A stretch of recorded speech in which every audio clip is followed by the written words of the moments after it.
We have a ruling from the U.S. Supreme Court on the popular app known as TikTok. The Supreme Court upholds the law that was passed by Congress in a bipartisan manner, signed into law by Joe Biden last April, to find a new buyer within 270 days. The Supreme Court has now ruled that that law stands. What happens to the app, however, is a wide open question. And this was a pretty momentous discussion. And in fact, we just heard from President-elect Trump through Truth Social that he spoke to President Xi this morning, of course, the president of China, which owns the TikTok app.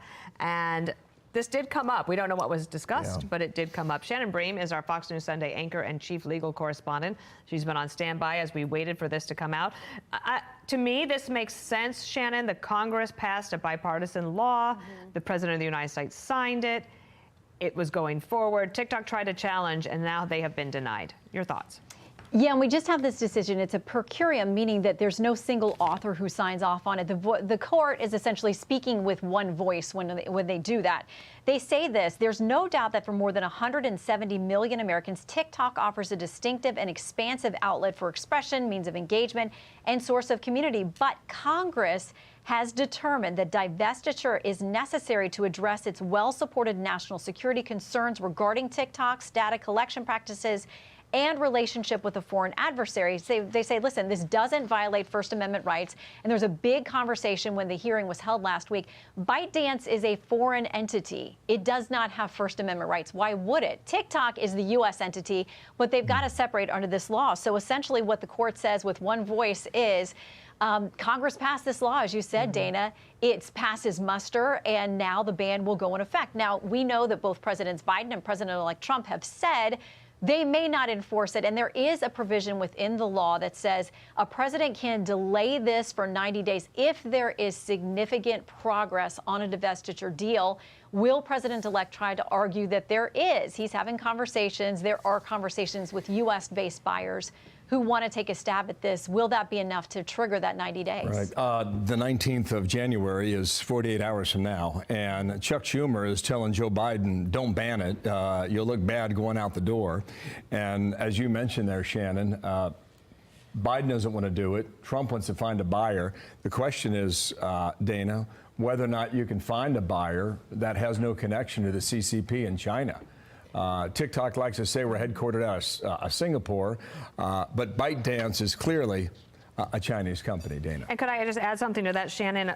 In the ruling, Gorsuch wrote this: speaking with and in favor of a foreign adversary is one thing, allowing a foreign adversary to spy on Americans is another.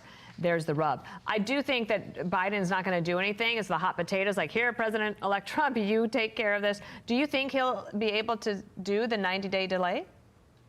I mean, it seemed like President Biden felt like there wasn't enough to be able to actually point to a significant amount of progress on a divestiture. It sounds like that was the decision within the current administration, that they couldn't legally actually claim that. So he would leave this alone, but not enforce it for the day or two. It happens on his watch. President Trump has got to be able to step up. This does give him leeway, this law, to show that deal is in progress. We've been talking about the fact that the CEO of TikTok is going to be at the inauguration. We know that President Trump feels like TikTok was a big part of his win in reaching a different generation. So he wants to try to salvage this. He said to protect First Amendment, to protect, businesses that operate 7 million of them on TikTok and maybe more.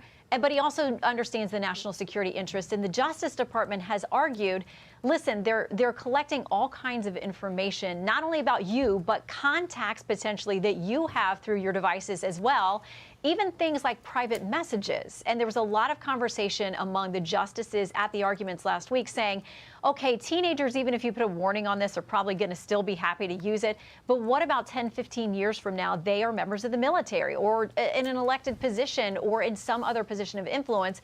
Could this data be used for blackmail operations? So there are a lot of weighty things to consider, but President Trump is asking at least for that pause. We'll see if he does the formal 90 days when it's on his watch starting Monday. Okay, stand by, Shannon.